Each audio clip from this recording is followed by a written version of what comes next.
it's an evil country. It's an evil country. Israel's it's a uniquely evil country because it's an ongoing settler colonial project. Unlike a lot of other countries that have really bad like leadership or who have like cultures that propagate really, really bad ideas, Israel was like, what if we took the worst elements of essentially the Western world and we congregated them all in like one ideological force? And it's essentially just old world colonialism, you know? What if like all these like elements of civilization building that we mostly left behind in the 19th century, what if we just did it again now, but now we have like smartphones, you know? Modern day Rhodesia, that's it. What if Rhodesia never like lost the support of the British government, right? Like, you know, it's literally just that. It's not, it's the population of Israel, as was discussed the last time this came up, is also uniquely bad. So many of them are pro-genocide, like genuinely any polling of the Jewish population in Israel, like it's insane how Hitlerite they are. Why is that? Because a lot of the Jews in Israel are Jews who lived in Europe or America or whatever, who came over to be the front line of a settler colonial project. They're not just like random people, you know? They're not like, you know, like just like they're just like, you know, a random sample or selection. A lot of them came over to be a part of the project, and I'm pretty sure most of them are actually from other parts of the Middle East. I'm not sure about the exact proportion or ratio. A significant number of the Jewish residents of Israel came over within their lifetime to be a part of the settler colonial project. Also, keep in mind, so did a lot of the diaspora from other parts of the Middle East, right? Like, that doesn't necessarily absolve them ideologically. They went from being an underclass in a different country, in a lot of cases, to being able to, like, turn it around. It's just a bad project, man. Here's a good example. 47% of Israeli Jews want to expel Arabs from the country. Yeesh. Pew study finds 79% believe Jews should get preferential treatment over Arab citizens. This is from 2016, too. 61% believe Israel was given by God to the Jewish people. Hey, guys, it's the 21st century. Maybe we can move past the, like, God gave me this land bit. Most Americans don't rep that anymore, you know? For the most part, Americans are just like, yeah, USA, USA. You don't really have people running around screaming. Even Republicans, for the most part, aren't running around screaming shit like God gave us this land. It's just outdated. It's just old. It's old. 65% of Israeli Jews believe the IDF soldiers who raped Palestinians in prison should not face criminal charges. Yeah, to be clear, guys, there are no questions whether or not those IDF members raped the people. It's on video.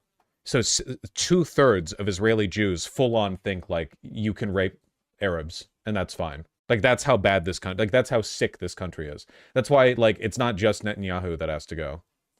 It's the whole project. Israel as a project, we're just building like Hitler too. That's it. You can't fix that. Can you clarify what you mean by the whole project? The settler colonial project of Israel. Israel in its state, like in this form of Israel, you know? Yeah, you need like a factory reset of it.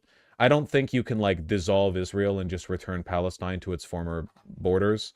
Because like logistically, that's just not really that feasible. But like the project in its current form, the idea of Israel as a like God-given Jewish state, that shit, no. I'm sorry. It's not working. It's not working, man. Ethno-states are a bad idea from the get-go, and here's your evidence.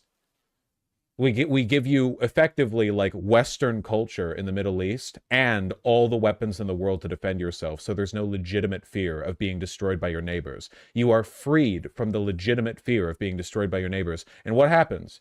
You just turn into fucking Nazi Germany too! It's not good.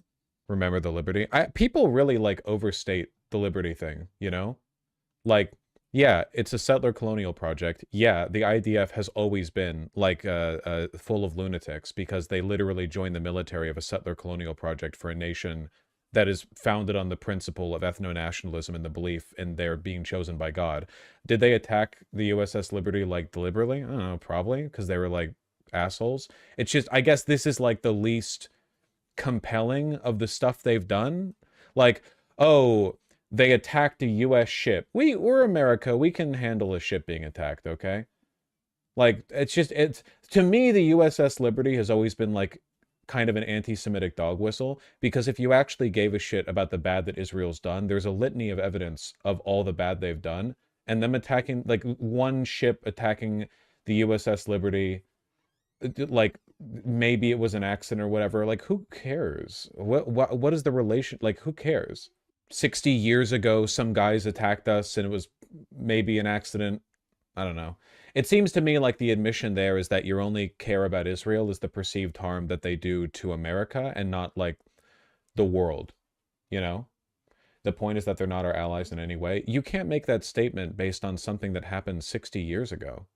Like that to me is where the anti-Semitism comes up a little bit. What do you mean they? Like the Israeli people or government today because the ship 60 years ago is that like would we use that as evidence then that like it's impossible for America to ever have a genuinely positive relationship with like any country ever if any accident or non-accident or like our soldiers just did like a war crime or something. I don't know. It's just like a weird one to me.